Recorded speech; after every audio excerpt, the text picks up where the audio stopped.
আড্ডাগুলির অন্দরমহলে আড্ডাগুলির অন্দরমহলে আজ আরো একটি নতুন পর্ব। আর আজকের পর্বের অতিথি থিয়েটারের মানুষ, শিলিগুড়ির মানুষ বিশ্বজিৎ রায়। বিশ্বজিৎ, নমস্কার। তোমাকে আড্ডাগুলির অন্দরমহলে স্বাগত জানাচ্ছি। ধন্যবাদ, ভালো লাগছে আড্ডাগুলিতে এসে। হ্যাঁ, তোমার বোধহয় আমি ভেবেছিলাম তুমি আড্ডাগুলিতে এসেছো এই প্রথম আসা, তাই না? হ্যাঁ, এই উপলক্ষে আমার প্রথম আসা। এই উপলক্ষে প্রথম আসা। তুমি তো নানান কাজে ব্যস্ত থাকো, বিশেষ করে থিয়েটারের কাজ নিয়ে। আর অনেক রকমের কাজ তোমার রয়েছে, ধীরে ধীরে সেগুলো আমাদের বন্ধুদের কাছে, শ্রোতা বন্ধুদের, দর্শক বন্ধুদের কাছে প্রকাশিত হবে। তুমি শিলিগুড়িতেই জন্মেছো। হ্যাঁ, মানে একেবারে হার্ডকোর উত্তরবঙ্গের মানুষ। একদম একদম। শুরুর দিকটা একটু তোমার ছোটবেলাটা জানবো, এবং তারপর ধীরে ধীরে তোমার যে নাটকের প্রতি আগ্রহ এবং জেনজিদের নিয়ে যে কাজ করব, এই ধারণাটা, একেবারে নতুন প্রজন্ম নিয়ে তোমার কাজ, তাই তো? ছোটবেলা বলতে শিলিগুড়ি শহরে যে মূল কেন্দ্র, তার থেকে মোটামুটি ভাবে 7-8 কিলোমিটার দূরে। আচ্ছা, সেটা হচ্ছে শিব মন্দির। ও আচ্ছা, সেটা তো শিলিগুড়িরই। হ্যাঁ, এখন বটেই, কিন্তু মানে আমার যে সময়কার জন্ম বা ছোটবেলার কথা বলছি, সেই সময় শিলিগুড়ি শিব মন্দির দূরত্বটা একটা ফ্যাক্টর। কেননা প্রথম কথা, সেটা যতটা না তখন শিব মন্দির হিসেবে পরিচিত ছিল, তার থেকে অনেক বেশি 18খাই গ্রাম পঞ্চায়েত। আচ্ছা, এবার এখনো সেটা পঞ্চায়েত এলাকায় রয়েছে, আমার বাড়িটি যে জায়গায়। কিন্তু বিশ্ববিদ্যালয়টা সেখানে। হ্যাঁ, সেটা তো হয়েছে, পরপর সেগুলো হয়েছে। এবং আধুনিকতার যে ছাপ বা নগরায়নের যে ছাপ, সেটা হয়তো শিলিগুড়ি অনেক পাড়ার থেকে, মানে কর্পোরেশন এলাকার অনেক ওয়ার্ড থেকে 18খাই গ্রাম পঞ্চায়েত অনেক বেশি ডেভেলপ করে গেছে মানে এখনকার সময়। কেননা সব থেকে বড় জায়গাটা যোগাযোগের জায়গাটা, কারণ বাগডোগরা এয়ারপোর্ট এবং শিলিগুড়ি থেকে যে পুরনো লাইন কাঠিয়ার হয়ে যে লাইনটা, সেটাও শিব মন্দিরের উপর দিয়ে গেছে। উত্তরবঙ্গ বিশ্ববিদ্যালয়, medical college, BSF border security ফোর্সের নর্থ বেঙ্গল হেডকোয়ার্টার, সেটাও শিব মন্দির ওই এলাকাতেই। ল কলেজ এবং আর এই মুহূর্তে তো অনেক তোমার নগরায়নও হচ্ছে। একদম একদম, নগরায়ন মানে চূড়ান্ত জায়গাতে পৌঁছচ্ছে, রাস্তাঘাট চওড়া বা এই বিষয়ে এইগুলো, 4 লেনটা ওদিকেই হচ্ছে, সবটাই। এবার এবার ছোটবেলাটা সেই জন্যই, মানে আমি যদি আমার মোটামুটি 10 বছর বয়স পর্যন্তকে একদম ছোটবেলা হিসেবে কনসিডার করি, তো সেটা একদম 8-এর দশকের প্রথম দিকটা। তো 8-এর দশকের প্রথম দিকটা তখন স্কুল, মানে প্রাইমারি স্কুলের কথা যদি বলি আর কি, সেই সময়টা। এবং সেই সময়ে হার্ডলি শিব মন্দিরে হাতে গোনা হয়তো 2টো বা 3টে দোতলা বাড়ি ছিল। হার্ডলি গোটা 20 ছাদ পেটানো বাড়ি ছিল, তার বেশি নয়। সবটাই টিনের চাল বাড়ি, ওয়ালা বাড়ি। এবং আমি আমার ক্লাস 8-9 পর্যন্ত বয়স পর্যন্ত দেখেছি যে আমাদের আশপাশে প্রচুর খড়ের চাল দেওয়া, মাটির মেঝেওয়ালা যে বাড়িগুলো, সেই বাড়িগুলো একটু টিন লাগছে আস্তে আস্তে, এই হচ্ছে এই ব্যাপারগুলো। মানে ছোটবেলাটা তুমি একদম একটা গ্রামীণ পরিবেশ, একদম মানে শহরতলিতে যে গ্রামগুলো হয় সেরকম একটা গ্রামে বড় হওয়া। 5 থেকে আমার শিলিগুড়ি বয়েজ হাই স্কুলে পড়তে আসা। তখন ওই পড়তে আসা মানে বয়েজ হাই স্কুলে আমাকে ভর্তি করা হবে কি হবে না, বা কোনো অভিভাবক তার বাচ্চাকে ভর্তি করবেন কিনা শিলিগুড়িতে খোঁজ নিচ্ছেন যে সেই পাড়া বা সেই এলাকার থেকে এর আগে আর কতজন যায়, মানে একটা গার্জিয়ানশিপ মেনটেন একটা ব্যাপার। এবং স্কুলে ভর্তি হওয়ার সঙ্গে সঙ্গেই আমি 5-এ 11-12-এ যে দাদারা বয়েজ স্কুলে পড়ছে বা যে দিদিরা গার্লস স্কুলে আসছে, তাদের সঙ্গে আগে আমাকে পরিচয় করিয়ে দেওয়া হলো, বা তাদেরকে দেখিয়ে দেওয়া হলো যে ও কিন্তু 5-এ বয়েজ স্কুলে ভর্তি হলো, এবার তোমাদের সঙ্গে যাতায়াত করবে, তোমরা কিন্তু দেখে রেখো। সব থেকে মজার কথা হচ্ছে যে তখন না, ওই সময় তো ল্যান্ড ফোনও ছিল না বাড়িতে, মোবাইল ফোন তো অনেক দূরের ব্যাপার, অদ্ভুত ভাবে না টাইমিং এর যে যোগাযোগ, যেটা আমি এখন খুব মিস করি, যে ফোনে টাইম দেওয়া সত্ত্বেও, বলা সত্ত্বেও আমরা লেট করি বা কিছু করি, তখন ওই বলা থাকলো যে কাল কিন্তু তারা 10টা 5-এ শিব মন্দির বাস স্ট্যান্ড, এই বাড়িতে ফেরার সময়। এবার দেখা যাচ্ছে 10টা 5 কেন 10টা 4-এও যদি আপনি যান, ওখানে পৌঁছন, বাকি সবাই উপস্থিত হয়ে গেছে। এবার ফেরার ক্ষেত্রে তাই অন্যান্য স্কুল কোটমোড় থেকে সবাই একসঙ্গে ফিরবে। মোটামুটি সেই সময় শিব মন্দির থেকে ধরো শিলিগুড়ি বয়েজ, শিলিগুড়ি গার্লস, হাকিমপাড়া বালিকা বিদ্যালয়, নীলনলিনী, সারদা বিদ্যা মন্দির, বিদ্যাপীঠ, এই কতগুলো স্কুল, জোস্তাময়ী কিছুটা 2-3 জন দিদিদের দেখতাম বা বান্ধবীদের দেখেছি। তো ওই সবাই কোর্ট মোড় থেকে, এবং পোস্ট অফিসের সামনে বাস স্ট্যান্ড ছিল, ওখান থেকে ফিরবে। তো ঠিক ওই মোটামুটি খুব বেশি ছিল না, ওই সেটা টাইমিং গুলো আছে দেখে ওই টাইমে পৌঁছে দিতে হবে। ওই 4:10-15 সবাই ওখানটায় উপস্থিত, এবং 4:30 মোটামুটি 4:30 একটা মিনি বাস কতগুলো তখন ছিল ওই সময়, ছুট, বিদ্যুৎ, এরকম টাইপের কতগুলো মিনি বাস ছিল। আর বড় বাসগুলো সেরকম কোনো নাম থাকতো না, মিনি বাসগুলোর নাম থাকতো।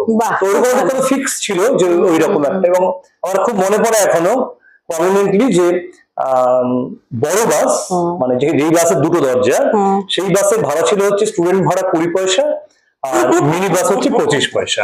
ভাবতে কেমন লাগে না? এবং ওই 1 টাকা আমাদেরকে দেওয়া হতো যে ওমনি টিফিন বা এই কিছু ইনক্লুড থাকতো। হ্যাঁ, আর মাও যেহেতু প্রাইমারি স্কুলে চাকরি করতেন, আমাদের দু ভাইয়ের ক্ষেত্রে মা টিফিন বানিয়ে দেওয়ার সময় পেতেন না, সেটা হতো না, কিনে খাওয়া। ওই 1 টাকা করে বরাদ্দ। এবং বয়েজ স্কুলের সামনে সে বিখ্যাত আলু কাবলি, সবাই জানে আর কি, যে খুব বিখ্যাত আলু কাবলি পাওয়া যেত। ওটা যেহেতু পরিমাণ অনেকটা কম, মানে বেশি পাওয়া যেত, 50 পয়সার আলু কাবলি মানে হচ্ছে অনেকটা পেট ভরে খাওয়া আর কি, মানে 2-3 জন শেয়ার করা যেত। ওই ছিল আমাদের হচ্ছে একটা ব্যাপার। দারুণ দারুণ। তো স্কুলটা এইভাবে মানে বয়েজ স্কুল পুরো 12 পর্যন্ত পেরোলো এরকম হলো। আর এবার জানতে চাইবো যে তোমার যে থিয়েটারের প্রতি আগ্রহ, নেশা, আর তুমি যেটা বললে তাতে আমার মনে হলো যে একেবারে প্রকৃতিটাকে তোমরা পুরোভাবে তুমি এনজয় করেছো। একদম, কারণ তখন তো এবং বন্ধু পাশাপাশি, মানে দল বেঁধে যাওয়া। সত্যি কথা বলতে কি, মহানন্দা ব্রিজ পর্যন্ত, মানে এখনকার যে মাল্লাগুড়ি, বিশ্বদ্বীপ, এই জংশন এলাকাগুলো, সেই এলাকাগুলোতেও না প্রচুর পরিমাণে গাছগাছালি ছিল। মানে এত বাড়ি ঘর বা এত নগরায়ন কখনো হয়নি। কারণ শিলিগুড়ি যে বাস টার্মিনাস, সেটাও মনে হয় আমরা স্কুলের শেষের দিকটাতে সেই সময় হয়েছে। ওই জায়গাটা রেলের জায়গা, বিরাট ফাঁকা জায়গা ছিল, প্রচুর গাছগাছালি। মানে সেই ওই বলবো যে ওই পাখির ডাকে ঘুম থেকে ওঠা, মুরগির ডাক, এগুলো সবটাই ছিল। এবং দার্জিলিং মোড় পর্যন্ত আমরা প্রকৃতির মাঝখান দিয়ে স্কুলে আসতাম। শিব মন্দির থেকে দার্জিলিং মোড় পর্যন্ত দুপাশেই সবুজে ভর্তি, পুরো চাঁদমণি চা বাগান, ডান দিক বাদিক, পরিবহন নগরী এখন যেখানে, সেখানেও চা বাগান, কিছুটা কিছুটা ফাঁকা জায়গা, গাছগাছালি, এই ব্যাপারগুলো। আর ওই সব ছোট ছোট ঘর, প্রচুর ফাঁকা জায়গা, 2-3টে বাড়ির মাঝখানে প্রচুর গাছ, এই বিষয়গুলো, কাপেল মোড়ের আশপাশটা পুরোটাই এই ব্যাপারটা ছিল। এবার নাটকের বীজ, এবার কি হয়, কিছু জিনিসটা কি করে শুরু হয়ে যায় বলাটা খুব মুশকিল। মানে কখন থেকে, ঠিক কোন দিন থেকে না, সেটা তো হয় না। এবার একটা আমি মনে করতে গেলে পরে সূত্র খুঁজে পাই যে আমরা যখন বয়েজ স্কুলে পড়তাম, তখন এই কালচারটা একটু শেষের দিকেই, কারণ আমি 11-12 উঠেছি যখন, তখনই আর পাইনি। তখন না দুর্গাপুজো বন্ধের দিন, মানে যেদিনকে ছুটি শুরু হবে, শারদোৎসব হতো। এবং আমরাও পেয়েছি ছোটবেলায়। এবং বয়েজ স্কুলে শারদোৎসব খুব ভালো মতো হতো, আমি স্কুলে ঢোকার পরে পেয়েছি। এবং সেখানে আমি না আমার সিনিয়র দাদাদেরকে পার্টিসিপেট করতে দেখেছি। মানে সেখানে তারা থিয়েটার করছেন, কোনো কোনো ক্ষেত্রে হয়তো অন্য অনুষ্ঠানেও নাচের বা গানের বা সমবেত আবৃত্তিতে নাম দিয়েছি বা সুযোগ পেয়েছি, কখনো তো নাটকেও একটা ছোট রোল করবার সুযোগ পেয়েছি। আচ্ছা, এটা একটা হয়েছে। আর আরেকটা হচ্ছে যে আমাদের যে ওই সময়কার যে পল্লী সংস্কৃতি ছিল, সেখানে না পাড়াতে একজন দুজন থাকতো এরকম, যে অমুক কাকু বা অমুক পিসি, বেশিরভাগ ক্ষেত্রেই তারা অবিবাহিত, সংসারে বিরাট কিছু কর্মকাণ্ডে তাদের মানে অংশগ্রহণ করার সুযোগ নেই বা হাতে সময় অনেক। রবীন্দ্র জয়ন্তী, নজরুল জয়ন্তী, এই বিষয়গুলোতে তারা না ডেকে ডেকে নিয়ে যেতেন, কে কি করতে পারবে, অমুক অমুক বাড়িতে অমুক দার ছেলে বা মেয়ে, তমুক বৌদির ছেলে বা মেয়ে কি করতে পারে না করতে পারে, কি গান শেখে রাশে করে নিয়ে তাদের বাড়ির বারান্দা গুলো ছিল হচ্ছে রিহার্সাল স্পেস। তারা ডেকে নিয়ে গিয়ে মানে খাওয়াতো। এবং আমরা এরকম অনেক সময় হয়েছে যে তখন তো টিউশন পড়ার একটা ব্যাপার ছিল না, স্কুল থেকে গিয়ে সন্ধ্যের অন্ধকার হওয়া পর্যন্ত খেলতে যাওয়া মাঠে। কে কত বড় খেলোয়াড়, কে কোন টিমে খেলে, ব্যাপারই নেই, সেসব খেলা। অনেক সময় হতো যে রবীন্দ্র জয়ন্তী খুব সামনে বা নজরুল জয়ন্তী খুব সামনে, শারদীয় অনুষ্ঠান একটা হওয়ার ব্যাপার থাকতো। এবং শিব মন্দিরের শারদীয় সম্প্রীতি মেলা খুব বিখ্যাত, অনেক পুরনো, 50 বছরের বেশি পুরনো। ওই মেলা মানে মেলাতে সাংস্কৃতিক অনুষ্ঠান। ওই পুজোর পরে না, ওই লক্ষ্মী পুজোর পরপর মেলাটা হতো, সেখানে একটা অংশগ্রহণের তাগিদ ছিল, এই বিষয়গুলো ছিল। মানে এই ছোট ছোট ইনসিডেন্ট গুলো কখন যেন ভেতরে একটা একদম এবার ওই মানে চারা গাছ হয়ে গেছে, একদম ওই পেটেও পিছে তারপরে ওই তোর পাড়িয়ে উঠলো পড়া তবু কর্তা দেন না সারা, এই কবিতার সঙ্গে অভিনয়, এই বিষয়গুলো, তারপরে এই এই ব্যাপারগুলোই মনে হয় কোথাও যে একটু একটু করে ইন্টারেস্ট তৈরি করে দিয়েছে। আচ্ছা, সেই যে চারা গাছটা একটু একটু করে বড় হচ্ছে, তারপরে এই যে একটু বড় পরিসরে কাজ করব এবং জেনজি বা ছোটদের নিয়ে, আজকে আমরা এই টার্মটা ব্যবহার করছি, কিন্তু 5 বছর আগেও এই টার্মটা আমরা ব্যবহার করতাম না। মানে আমি ছোটদের নিয়ে কাজ করব বা তার চেয়ে একটু বড় সদ্য তরুণ বা কৈশোর, এদের নিয়ে কাজ করব, সেটা কবে? এইটা হলো তখন থেকে মানে যখন মোটামুটি 9-10-এ উঠলাম, তখনই না থিয়েটার একটা ক্রাইসিস তৈরি হতে থাকলো। এবার এই যে যাদের কথা বললাম প্রত্যেকেই শ্রদ্ধেয় অবশ্যই, এবার এনারা যেহেতু মানে প্রশিক্ষিত থিয়েটার কর্মী নন বা এই ব্যাপারগুলো, যার ফলে কি হলো যে ওই কিছু রেডিমেড কিছু বইতে, সে রবীন্দ্রনাথ ঠাকুরের হোক বা অন্য কারোর হোক, ছোট ছোট দু একটা নাটকের অংশ পাওয়া যেত বা নাটক পাওয়া যেত, সেগুলোই করানো। এবার আমরা এত ছোটবেলার থেকে শুরু করেছিলাম না যে 8-9-এ এগুলো সবগুলো করা প্রায় হয়ে গেছে, এরকম একটা ব্যাপার, মানে আর পাওয়া যাচ্ছে না। হ্যাঁ, মানে ভান্ডার ফুরিয়ে গেছে, পাওয়া যাচ্ছে না। তখন কোথাও না ওই যে সমবয়সী কয়েকজনের মধ্যে একটা তাগিদ তৈরি হয়েছিল যে নিজেরাই লিখবো, নাটক করতে হবে।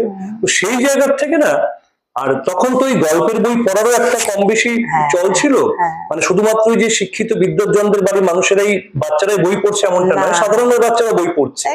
জন্মদিনের বই গিফট পাওয়ার ব্যাপারগুলো ছিল, মানে লুচি পায়েসের বদলে তখন তো জন্মদিনের লুচি পায়েস আলুর দম, খুব বেশি হলে পরে হয়তো একটু ভালো হলে মাংস, এটুকু, তার বেশি কিছু নয়। আর গিফটে কিন্তু বই ব্যাপারগুলো আর কিছু ইনডোর খেলা থাকতো, সেগুলো চাইনিজ চেকার, তাই না, এগুলো পাশাপাশি বইও থাকতো, বইটা থাকতো, এবং তার থেকে না বই পড়ার অভ্যেস। এবার ধরুন 8-9 মানে হচ্ছে 13-14 বছর বয়স, 15 বছর বয়স কাছাকাছি পৌঁছে যাওয়া। এবার 6-7 বছর বয়স থেকে যদি কাজগুলোর সঙ্গে যুক্ত থাকা হয়, একটা 7-8 বছরের এক্সপিরিয়েন্স প্রত্যেকের হয়ে গেছে। তো এটাতে তখন কি হচ্ছে, চলো তাহলে অমুক গল্পটা না নাটক করা যায়, অমুক গল্পটা নাটক করা যায়। এই থেকেই আমাদের সকলের খুব প্রিয় হয়ে উঠল নারায়ণ গঙ্গোপাধ্যায়। আচ্ছা, এবং নারায়ণ গঙ্গোপাধ্যায় পরিষ্কার মনে আছে 9-10-11-12 আমাদের এই 4 বছরই আমাদের পাড়ার যে বার্ষিক সাংস্কৃতিক অনুষ্ঠান, এই 4 বছরই আমরা তার 4টে গল্প থেকে নাটক নিজেরাই তৈরি করে নিয়ে, মানে আমি হয়তো পুরোপুরি কৃতিত্ব আমি দাবি করবো না যে আমি স্ক্রিপ্ট লিখেছি, সবাই মিলে আলোচনা করে লিখেছি, কিন্তু আমি না 9 থেকে ডিরেক্টর হয়ে গেলাম। যে ওই ব্যাপারে প্রত্যেকে বলো যে তুই যেটা বলবি, তোর যেটা মনে হচ্ছে সিনটাকে এইভাবে সাজানো দরকার, তুই এটা ঠিক কর। তো এইটা হয়ে গেল। আর ক্লাস 12-এ যখন পরীক্ষা দিয়েছি, পরীক্ষা দেওয়ার পরপরই যে 3 মাস যে সময়টা, এই সময়টাতে আমাদের পাড়ার কাছে একটা প্রাইভেট বাংলা মিডিয়াম স্কুল, সবুজ শিশু মহল, তো সেই স্কুলে একজন দিদিমণি ছিলেন আমার এক বন্ধুর মা। তো দিদিমণি কাকিমা তখন বললেন যে আমাদের ওই স্কুলটার তখন 25 বছর হয়েছে, তো কাকিমা বললেন 25 বছর অনুষ্ঠান, তো তুই একটা ওদেরকে দিয়ে নাটক করা। আচ্ছা, তো সেই সময়ে এই আমাদের টেনিদার এগুলো আসলো, সিরিজটা আসলো, আর পাগলাদাসুর গল্পগুলো আসলো। কাকিমা চুজ করতে বলেন যে কোনটার মধ্যে থেকে তুই করাবি। তো তখন পাগলাদাসুর সিরিজটাকে বেছে নিলাম। পাগলাদাসুর 3-4টে গল্পকে এক জায়গায় করে নিয়ে প্রথম আমি একটা পূর্ণাঙ্গ স্ক্রিপ্ট, ওটা প্রথম লেখা স্ক্রিপ্ট, পূর্ণাঙ্গ একটা স্ক্রিপ্ট, একদম 1 ঘন্টা 40 মিনিটের নাটক, ছোটদেরকে দিয়ে একটা 1 ঘন্টা 40 মিনিট। তখন আমরা একাঙ্ক পূর্ণাঙ্গ নিয়ে অতটা ধারণা ছিল না, মানে নাটকের পড়াশোনাটা তো করা হয়ে ওঠেনি, মানে স্ট্রাকচারাল পড়াশোনাটা, নাটক করছি এইভাবে করতে হয়, দেখতে ভালো লাগে, লোকে প্রশংসা করে, খারাপ বলে ভালো বলে সেগুলোকে ঠিক করে নেওয়া, এইটা আমার প্রথম লেখা একটা পূর্ণাঙ্গ স্ক্রিপ্ট। তখন থেকে আমি একটু একটু করে সিরিয়াস হওয়া শুরু করলাম। আর 11-12টার সময়ে যখন পড়ছি আমি, তখন কম বেশি শিলিগুড়িতে যারা আমার সিনিয়র আর কি, তাদের কাজের সঙ্গে পরিচিত হতে শুরু করেছি। এবং সেই সময় আমার যেমন আমার যখনই মাধ্যমিক হলো, তখনই আমি জানতে পারলাম যে থটস এরিনার থেকে সৃজন সেনা তৈরি হলো, এবং সৃজন সেনার বেশিরভাগেরাই, মুরারিদাকে আমি টিচার সিনিয়র হিসেবে পাইনি, মনিটা পেরিয়ে গেছিল, কিন্তু তাছাড়া আর যারা ছিল সিনিয়ররা তারা প্রত্যেকেই মোটামুটি আমার থেকে 3 বছর 2 বছরের সিনিয়র, আমি স্কুলদেরকে পেয়েছি। তো যেটা হয় যে আমার পরিচিত মুখেরা এখানে রয়েছে, তো সেই সময় আমি সৃজনশীলায় যুক্ত হয়েছি। মানে যখন সময় পেয়েছি, শিব মন্দির থেকে শিলিগুড়িতে আসা একটা ফ্যাক্টর, রিহার্সাল দিয়ে রাত্রি 9টার সময় ফেরা, সেগুলো একটা অন্য গল্প আর কি। সে লাস্ট বাসটা ধরতেই হবে, তারপরে ফেরার কোনো উপায় নেই। ব্যাপারগুলো যেদিন একটু বেশি রিহার্সাল হবে তখন দলেরই কোনো বন্ধু বান্ধব তারা সিনিয়ররা বলতো যে এখানে থেকে যাবি, বা এই যে বিষয়গুলো, এবং সেগুলো একটা ব্যাপার যে বাড়িতে তো জানানোর ব্যাপার হয়নি যে আজকে আমি ফিরবো না, এই ব্যাপারগুলোই নেই, এই বিষয়গুলো। তো এই সবটা মিলে তখন থেকে একটু একটু করে জার্নিটা শুরু যদি বলা হয়, এবং এই যে সিরিয়াসনেসটা আসলো তখন থেকে মনে হলো যে এবার একটুখানি ওয়ার্কশপ করা দরকার, জানা দরকার। হ্যাঁ, এই জায়গাটায় আসছি যে অনেকেই তো নাটক করেন এখানে, বড়দের নিয়ে তো প্রচুর নাটকের গ্রুপ রয়েছে, আর তোমার যে নাটকের গ্রুপটা সেটা কবে জন্ম নিল? এটা 2010-এ। আচ্ছা, এবার আমি আমার স্কুলের শেষটা কথা বলছি, মানে নামটা কি জানো? শিলিগুড়ি বনমালা। Yes, হ্যাঁ, সেখান থেকে অনেক প্রোডাকশন হয় এবং নানান ধরনের, শুধু যে নাটক হচ্ছে তা কিন্তু নয়। না, এই বলছি 96 মোটামুটি আমার মানে স্কুল শেষ, আর 2010-এ হচ্ছে বনমালা তৈরির তাগিদ, মানে মাঝখানে 14 বছরের একটা ব্যাপার। তো এবার এই যে বিভিন্ন জায়গায় ওয়ার্কশপ করা বা এই ব্যাপারগুলো, এবং তখন শিলিগুড়িতে আমার জানা, আমি নিশ্চয়ই তার বাইরে অনেক কিছু অজানা থাকতেই পারে আমার কাছে, যে খুব বেশি আমি দেখতাম না ওই নাট্য একাডেমি বা খুব মানে প্রতিষ্ঠান ভিত্তিক দু একটা ওয়ার্কশপের খবর ছাড়া বাকি কোনো খবর কানে আসতো না। তখন আমি কলকাতায় গিয়ে দেখেছি যে প্রচুর দল তারা নিজের মতো করে ওয়ার্কশপ তৈরি করছেন, নাটকের শিল্পী তৈরি করছেন, নাটক জানা মানুষ তৈরি করছেন। ওয়ার্কশপ করে যে সবাই নাটক করছে এমনটা নয়, কিন্তু থিয়েটারে সমৃদ্ধ হচ্ছে, জ্ঞানটাকে বিভিন্ন কাজে লাগাচ্ছে, নিজেদের বিভিন্ন ক্ষেত্রে, ব্যক্তিগত জীবনে কার্যক্ষেত্রে কাজে লাগাচ্ছে, এই ব্যাপারগুলো হয় বা ঘটে আর কি। তো সবটা মিলে বিভিন্ন সময় তোমার ওই বীজটা যে ওয়ার্কশপ করতে হবে, সেটা কলকাতায় যে তুমি কাজ করেছো বা কলকাতায় তোমার একটা ওয়ার্কশপ গুলো, দেখুন বিভিন্ন ওয়ার্কশপ বিভিন্ন ধরনের হয় আর কি। এবার সবটা মিলে শিলিগুড়িতে মলাদার সঙ্গে কাজ করা, ঋত্বিকে, হ্যাঁ, প্রথমে মলাদা ওই যখন শিকড়ে খোঁজে মরিচ ঝাঁপি একটা মাল্টি স্টারার মানে মাল্টি কাস্টিং একটা প্রোডাকশন, হয়তো অল্টারনেটিভ দরকার পড়ছিল, কেউ হয়তো অনুপস্থিত ছিল, সেখানটায় ডেকে নেওয়া। তারপরে স্বাধীনতা বলে একটি নাটক তৈরি করেছিলেন, সেখানে একটু ছোট চরিত্রের সুযোগ দেওয়া। তারপরে মলাইদা চলে যাওয়ার পরের থেকে একটু ডিটাচমেন্ট, মানে গ্রুপে গিয়ে কাজ করার ব্যাপারটা একটু ডিটাচমেন্ট তৈরি হয়েছিল।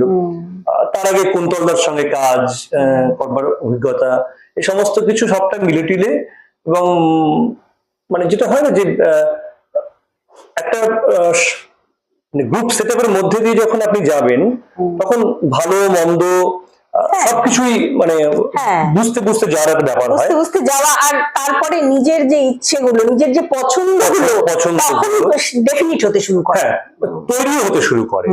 এবার কি হয় যে সব থেকে যেটা মানে 2007-08-এ যেটা সব থেকে বেশি ফিল করতে শুরু করলাম, সেটা হচ্ছে যে নাট্য শিল্পীদের ক্রাইসিস, দর্শকেরও ক্রাইসিস, দলের অভিনেতা অভিনেত্রী বা যারা থিয়েটার করবে তাদেরও একটা ক্রাইসিস। তো সেই ক্ষেত্রে দলগুলোর ক্ষেত্রে দেখা যাচ্ছে যে মোটামুটি এটা কলেজ গোয়ার্স পর্যন্ত না এলে পরে দলগুলোতে আসার ক্ষেত্রে খুব একটা ইচ্ছে দেখাচ্ছে না ছেলে মেয়েরা। কলেজ গোয়ার্স মানে 18-র পরে, 19-20, 19-20 পরে কেউ ইচ্ছে দেখাবে, এই ইচ্ছেটা জন্মানোর বিস্তার তার আগে হওয়া উচিত। এবার বনমালায় কতজন শিল্পী নাটক করলো কি করলো না, বা অন্য কোনো নির্দিষ্ট দলে কজন করলো কি করলো না, তার থেকে বেশি আমার কাছে গুরুত্বপূর্ণ মনে হলো যে সামগ্রিকভাবে থিয়েটার চেতনাটা কজনের মাথায় আছে, সেটা খুবই সেটাকে একটু উস্কে দেওয়ার তাগিদ উস্কে দেওয়া, এবং সেই ক্ষেত্রে ডিসেন্ট্রালাইজ করতে হবে, ওয়ার্কশপ অর্গানাইজ করতে হবে, এবং এই কর্মশালাগুলো ছড়িয়ে ছিটিয়ে অর্গানাইজ করতে হবে। আমার কাছে কেউ আসবে না, আমাকে যেতে হবে। আমার কাছে আসবে না এই কারণেই যে আমি একটা বহু প্রচলিত কমার্শিয়াল চূড়ান্ত এন্টারটেইনমেন্ট এবং সময়ের সঙ্গে খুব উপযোগী হালকা চলের মাধ্যমে আমি কাজ করি না। থিয়েটারটা এমন মাধ্যম নয়, না, একদম নয়। আমি যদি খুব মানে রিল এক্সপার্ট হই, আমার কাছে রিল কি করে বানাতে হয় শেখার জন্য অনেক লোক এসে ফোন করবে, যোগাযোগ করবে। কিন্তু আমি থিয়েটারে যত ভালোই অভিনেতা হই বা ডিরেক্টর হই না কেন, প্রত্যেকদিন 15টা করে আমার কাছে ফোন আসবে যে দাদা আপনার সাথে কাজ করবো বা দাদা তোমাদের দলে কাজ করবে, সেটা হবে না। কারণ এটা হবে না, কারণটা এটা নয় যে সেটা আরো একটা আলোচনা, না মানে বেশি যেগুলো যে ওই চেতনাটাই নেই না। আমাকে কি করতে হবে সেই চেতনাটার জায়গা একদম। হ্যাঁ, এবার যেই বয়স থেকে বাচ্চারা ছবি আঁকা শিখতে যায়, যেই বয়স থেকে বাচ্চারা নাচ গান শিখতে যায়, সেই বয়স থেকে যদি একটু একটু করে থিয়েটারটা জানতে পারে, কি আশা না আশা তারপরে পরে যখন সে না নিজের জন্য নিজের ডিসিশন মেকার হবে তখন সে ডিসিশন নেবে, কিন্তু অন্তত জেনে তো থাকুক। মানে আমি এইভাবে ব্যাপারটা দেখা শুরু করলাম যে যেই ছেলেটি বা মেয়েটি ডাক্তার হয় তার কি ক্লাস 5-6 এ রবীন্দ্রনাথ পড়া খুব দরকার ছিল? কেন সিলেবাসটা করা হয়েছে? নার্সারি থেকে 10 পর্যন্ত একটা সিলেবাসের স্ট্রাকচার কেন তৈরি করা হয়েছে? 11-12 একটা সিলেবাসের স্ট্রাকচার কেন তৈরি করা হয়েছে? অনেক ক্ষেত্রে দুটো করে ল্যাঙ্গুয়েজ কেন পড়ানো হচ্ছে? এগুলো সবটাই দরকার তৈরি করা। মানে যেই মানুষটি প্রফেশনালি ডাক্তার হবেন বা যেই মানুষটি প্রফেশনাল WBCS অফিসার হবেন, তাদের কর্মকাণ্ড বা কর্মজগতের বাইরে একটা ব্যক্তিগত জগৎ আছে, যেখানে তার ক্ষেত্রে সমাজ চেতনা, পারিবারিক চেতনা এবং অন্য যে কোনো সুচিন্তিত যে মতামত বা তার অবস্থানের যে জায়গাগুলো থাকবে, সেই ক্ষেত্রে তাকে একটা মাল্টি ডিসিপ্লিনারি সাবজেক্টের মধ্য দিয়ে তাকে আসতে হবে, তাকে জানতে হবে। একদম এলোমেলো ভাবে হয় না, সিস্টেমের মধ্যে একদম। তো থিয়েটারটাকে একটু জানুক বাকি জিনিসগুলোর মতো। সেই জন্য আমরা কি করা শুরু করলাম যে বিভিন্ন জায়গায় গিয়ে গিয়ে বাচ্চাদেরকে একটা ছাতার তলায় আনার চেষ্টা করলাম যে তোমরা অন্তত এটা জানো। এবং আমরা 2010-এ সংগঠন তৈরি করার পরে 2012 থেকেই আমরা মেঘের মুলুক বলে একটা ছোট দুজন অনুষ্ঠান শুরু করলাম, যেখানে একটু আগেই তুমি বলছিলে যে শুধু থিয়েটার না আরো অন্যান্য, মানে কি হয় যে আমি যখন একটি বাচ্চাকে নতুন কোনো খাবার খাওয়াতে যাব, সে খাবারটা ভালো কি না না একটু মাকে জিজ্ঞেস করে আসি, মা পারমিশন দেবে কি দেবে না, এই একটা সংকোচ কাজ করতে পারে। এবার যদি তাকে আমি প্রথমে একটা ললিপপ দিই বা একটা অরেঞ্জ ক্যান্ডি দিই, সেটা ওর কাছে খুব পরিচিত, সে ওটা খাওয়ার ইন্টারেস্ট প্রকাশ করবে, মানে সে একবারে নিয়ে সে খেতে শুরু করবে। এইবার আস্তে আস্তে যদি আমি ওই অরেঞ্জ ক্যান্ডি 2-3 বার তাকে খেতে দিয়ে তারপর যদি এখন আমি অরেঞ্জের তৈরি হয়েছে কি করে, কি পরিবেশের মধ্যে দিয়ে অরেঞ্জ তৈরি হয়ে আসে এবং অরেঞ্জের কতগুলো ভাগ হয়, অরেঞ্জের খোসাটা খাওয়া উচিত কি উচিত না বোঝাই, তাহলে সে মন দিয়ে শুনবে, কারণ ওটা সম্পূর্ণ ইন্টারেস্ট রয়েছে। ঠিক সেই জায়গা থেকে আমি কি করলাম, ছবি আঁকাটা বাচ্চাদের খুব পপুলার, আমার এখানে ছবি আঁকা যাচ্ছে, বাচ্চাদের মনে প্রচুর জিজ্ঞাসা, প্রশ্ন উত্তর, আমরা ওপেন কুইজ রাখছি, মানে চাইল্ড সাইকোলজি যাকে বলে। বাচ্চাদের নাচ করতে খুব ইচ্ছে করে, রিদম সেন্স খুব ভালো, একটু লাফাতে ইচ্ছে করে, আমরা সেটার একটা প্রতিযোগিতা রাখছি, রেখে তারপরে ইভেন আমরা কখনো কখনো কোনো কোনো জায়গাতে আমরা মেন্টাল হেলথের ওয়ার্কশপ রাখছি। আমরা বলছি ওটা মেন্টাল হেলথ ওয়ার্কশপ, ওদের বুঝতে দিচ্ছি না, ওদের মাথার মধ্যে সেগুলোকে ঢোকানোর চেষ্টা করছি যে কি করা ভালো, কি তত্ত্বে পড়ে যাবে, ঢুকে গেল।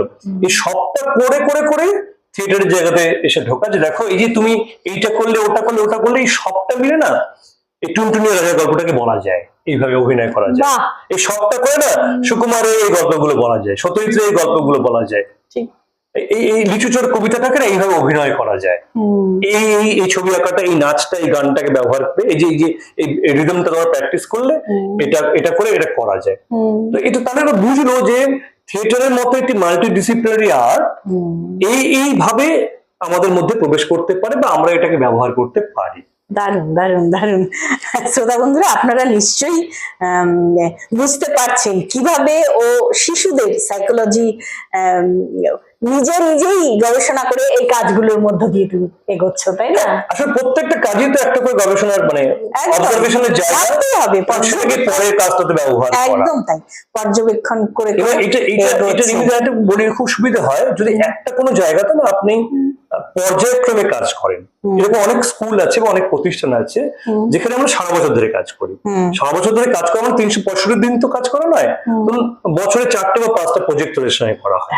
এবার কি হচ্ছে, ওখানে বাচ্চাদের একটা রেগুলারিটি আছে, ওখানে বাচ্চাদের একটা রেগুলার মুভমেন্ট আছে। এই সেন্স বলছি যে মোটামুটি 10 বছর থেকে বাচ্চারা ওখানটা আসে, 15 বছর হয়তো বেরিয়ে যায়।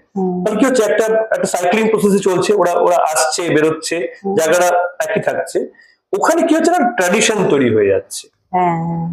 ধরুন 10 বছরে যে বাচ্চাটি ঢুকলো আর 15 বছরে যে বাচ্চাটি আগামী বছর বেরিয়ে যাবে, দুজনে যখন একসঙ্গে কাজ করছে, 10 বছরের বাচ্চাটির কাছে যতই আপনি বলুন না কেন, আপনি যখন টিচার, সে তাকে টিচার হিসেবে কনসিডার করছে একটু দূরে, কিন্তু তারই স্কুলের বা তারই ইনস্টিটিউশনের 15 বছরের যে দাদা বা দিদি রয়েছে, সে কিন্তু আমার থেকে অনেক বেশি কাছের। এবার আমাদের সুবিধা কি হচ্ছে, এইটা চললে পরে ওই 15 বছরে মানে যে বেরিয়ে যাবে, যে সিনিয়র ব্যাচ হয়ে গেছে, সে আমাদের হয়ে কাজটা অনেক বেশি করে দিচ্ছে।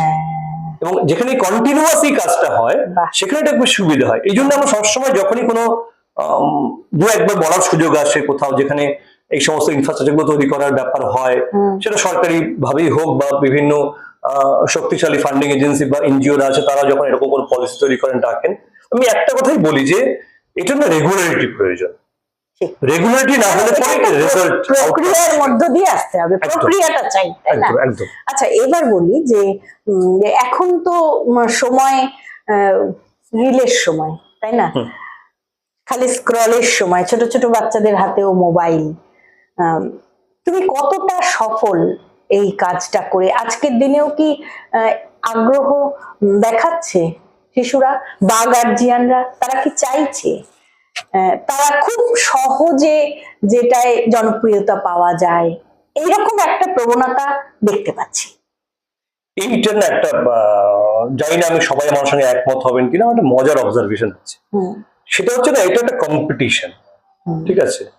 সেখানে যারা ক্রিয়েট করছেন তাদের বুদ্ধিমত্তা কাজ করছে, এবং সেই বুদ্ধিমত্তার কাছে, ধরুন আপনি হচ্ছেন বলিউডি কন্টেন্ট ক্রিয়েটার, আমি হচ্ছি গ্রাম বাংলার পল্লী সমাজের কন্টেন্ট ক্রিয়েটার। এবার ওই পিন পয়েন্টটা, আপনার সঙ্গে কম্পিটিশন আমাকে নামতে গেলে ওই পিন পয়েন্টটা খুঁজতে হবে। কারণ আপনি বলিউডি কন্টেন্ট ক্রিয়েটার, ওটাই আপনার মানে সবকিছু, রোজগারের মাধ্যম, আপনার পরিচিতির মাধ্যম, সমস্ত কিছু আপনি জান প্রাণ দিয়ে সেটা লড়ছেন।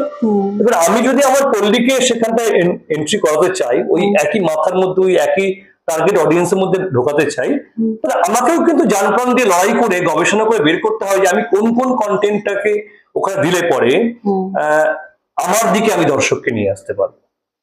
এই কম্পিটিশনটা, এটা হতে পারে না, এই কম্পিটিশনে নামতে হবে। এই কম্পিটিশনে না নেমে আমি পল্লী কন্টেন্টের মানে কন্টেন্ট ক্রিয়েটার আমি ঘোষণা করে দেবো না, রিমিদি তো বলিউডি ব্যাপার নিয়ে চলেন, বলিউড ব্যাপারের সময় তো সবারই আকর্ষণ আছে, তো রিমিদির তো বাজারে নাম হবেই, আমাকে কেন লোকে পুজবে? এটাকে অ্যাকচুয়ালি না হার স্বীকার করা। একদম একদম, এটা নয়, ব্যাপারটা এরকমটা নয়। না, তোমাকেও প্রমাণ করতে হবে, সেটাকেও তুমি আমাকে বিশ্বাস করতে হবে এবং বিশ্বাস করাতে হবে, এবং তারপরে আগে বিশ্বাস করতে হবে আমি কি জন্য কাজটা করছি, কেন কাজটা করছি। রিল যে কথাটা একটু আগে উঠে আসলো, রিলটা না ওই যেহেতু এই জেনজির কথা যেভাবে উঠে আসে, সেভাবে না আমাদের প্রচার মাধ্যমগুলো বা গণমাধ্যমগুলো খুব দ্রুত চেঞ্জ হচ্ছে। রিল একটা মাধ্যম মানুষের কাছে পৌঁছানো, রিল কোনো খারাপ জিনিস নয়, কোনো মাধ্যমই কোনো খারাপ জিনিস নয়। ব্যাপারটা হচ্ছে আমি কিভাবে তাকে প্রয়োগ করছি, একদমই তাই, কিভাবে আমি একসেপ্ট করার চেষ্টা করছি। তো এগুলো পুরোটাই যারা লিড করেন, যারা ব্যাপারটাকে নিয়ন্ত্রণ করেন, তাদের মস্তিষ্ক প্রসূত ব্যাপার যে তারা কোন ধরনের কন্টেন্টকে কিভাবে ব্যবহার করবেন। এবার আজকে ধরুন রিল দেখে ওই ভিডিও গেম খেলে একটি বাচ্চা নিজেকে শেষ করে ফেললো, এটা বলে দেওয়া খুব সহজ। ওই রিল দেখে বা অমুকটা করে ও নিজেকে শেষ করে দিয়েছে, এমনটা নয়।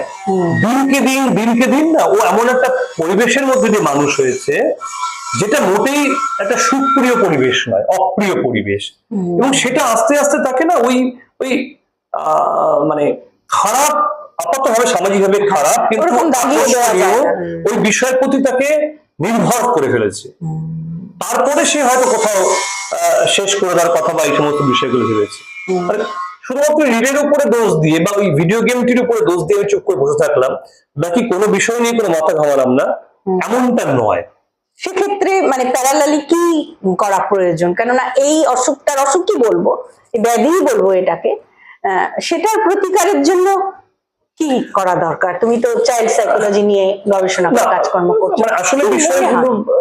কিরকম যে এটা নিয়ে হয়তো পুরোটা বলবার জায়গাতেও আমি নেই, কারণ অবশ্যই যারা মানে মেডিকেল এক্সপার্ট রয়েছেন, যারা এই বিষয়গুলো নিয়ে কাজ করেন এক্সপার্ট রয়েছেন। না, ক্রিয়েটিভ কাজেরও তো একটা হ্যাঁ, এবার দায় রয়েছে। ক্রিয়েটিভ জায়গাটা কি, ক্রিয়েটিভ জায়গাটা ওই বললাম যে ইনফ্রাস্ট্রাকচার যে জায়গাটা, মানে শিক্ষা ব্যবস্থা একটা বড় জায়গা, যে একদম নার্সারি কেজি থেকে যখন একটি বাচ্চা স্কুলে মানে 3-3.5 বছর থেকে যখন যাওয়া শুরু করছে, তখন থেকে একটু একটু করে ওই যে নজর রাখার যে জায়গাগুলো, যে আমি তাকে কি শেখাচ্ছি, কেন শেখাচ্ছি, এটা বুঝিয়ে দাও। এটা বুঝিয়ে দেওয়ার ব্যাপারটা। এবার ওই যে বললেন সমস্যাটা হচ্ছে যে পুরোটাই ইনফ্রাস্ট্রাকচার। কেননা সরকারি স্কুল বলুন, প্রাইভেট স্কুল বলুন, বা যা কিছুই বলুন না কেন, সেখানে কিভাবে বিষয়গুলোকে নিয়ন্ত্রণ করা হবে, কি করে একটি বাচ্চা যখন বড় হচ্ছে তখন তার মাথায় ওই বিষয়গুলোকে একটু একটু করে তার মননের মধ্যে ঢুকিয়ে দেওয়া যেতে পারে বা হবে, এটা পুরোটা একটা মানে রুট ম্যাপ হওয়াটা খুব প্রয়োজন, মানে সিস্টেমের মধ্যে এগুলো আনা প্রয়োজন। হ্যাঁ, এবং এবার বিষয়টা হচ্ছে যে ক্রাইসিস জায়গাতে প্রচুর পরিমাণে রয়েছে, এবং বাস্তবতার জায়গা থেকে চিন্তা করলে পরে অনেকগুলো এমন বিষয় রয়েছে যেগুলো হয়তো আমরা ফুলফিল করতে এখনো অপারগ, কিন্তু আমরা আশাবাদী যে একটা সময় সেটা ফুলফিল হবে। এবং যতগুলো মানে ছোটদের সঙ্গে যা কিছু খারাপ হয়, বা বড়দের সঙ্গে যে খারাপগুলো হয়, যার বীজ ছোটবেলার থেকেই লুকিয়ে রয়েছে, এগুলো একটু একটু করে আমরা দূর করতে পারবো, মানে করা যায় কাজের মধ্য দিয়ে, ক্রিয়েটিভ কাজের মধ্য দিয়ে এগুলো করা যায়। কেন ক্রিয়েটিভ কাজে যদি আমি রিমেডির কথা বলি আর কি, ক্রিয়েটিভ কাজ হচ্ছে এমন একটি মানে রিমেডিয়াল জিনিস যেখানে ইনভলভমেন্ট প্রচুর পরিমাণে, এবং যতক্ষণ পর্যন্ত আমার চূড়ান্ত আকাঙ্ক্ষিত বস্তুটিকে আমি না পাচ্ছি, ততক্ষণ পর্যন্ত পাওয়ার যে নেশাটা, ওই কমপ্লিটনেসটা ক্রিয়েটিভ কাজে, আর সেটা না আমাকে চুপ থাকতে দেয় না, বসে থাকতে দেয় না। এবার যদি আমার কাছে অবসর সময় না থাকে, আমি অন্য চিন্তা করবো কি? সেই চিন্তাটা আমার মনে হয় এই শৈশবে সঞ্চারিত হওয়া ভীষণ প্রয়োজন। একদমই তাই। কেননা মোটামুটি ভাবে মানে বিজ্ঞানসম্মত ভাবেই 35-এর পরের থেকে আজকে ডেটে যখন 40-এর পর থেকে না নতুন বেশি কিছু নিয়ে ভাবি না আমরা।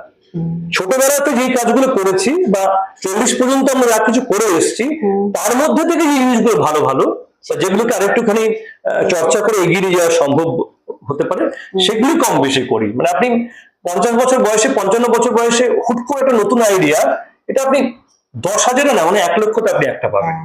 কিন্তু বেশিরভাগ ক্ষেত্রে কিন্তু ওই বাকি জিনিসগুলোকেই চর্চা করার যে বিষয়টা। অনেক কথা কিন্তু উঠে এলো, তাই না? অনেক প্রশ্ন যেমন উঠে এলো, অনেক প্রশ্ন তো রয়েছে, আবার মনে হয় একটু একটু করে আমরা সমাধানের কিছুটা হলেও আমরা তথ্য পেলাম, আলোচনার মধ্য দিয়ে উঠে এলো, তাই না? অনেকটাই মানে এরকমই হয়তো, কারণ সমাধানগুলো তো চর্চা ছাড়া আর কোন রকম ভাবে একদিনে বলে দেওয়ার বিষয় নয়, এটা এরকম ভাবে বলে দেওয়া যায় না। হ্যাঁ, খুব ভালো লাগলো বিশ্বজিৎ তোমার সঙ্গে কথা বলে। তোমার এই মনন, এই কাজ আরো অনেক দূর এগিয়ে যাক, মানে একেবারে দীর্ঘ পথ তোমার হোক, এরকম আরো অনেক মানুষ এই ধরনের কাজ করতে এগিয়ে আসে। একদম, প্রচুর মানুষের ইনভলভমেন্ট চাই, ভীষণ যেটা গুরুত্বপূর্ণ। কেননা এই শৈশব, এই যে কৈশোর, এটা তো ভিড়, এটা গোটা জীবনের একেবারে মেরুদণ্ডের শুরুয়াতটা তৈরি করে দেয়, তাই না? একদম। সেই কাজগুলো করতে অনেকেই এগিয়ে আসুন, এরকমটাই চাইবো। খুব ভালো লাগলো, অনেক ধন্যবাদ তোমাকে, তুমি আজকে এসেছো আড্ডাগুলির অন্দরমহলে। আজ এই পর্ব এখানেই শেষ করছি, আবারও আগামী পর্বে কথা হবে। সকলে ভালো থাকবেন, নমস্কার।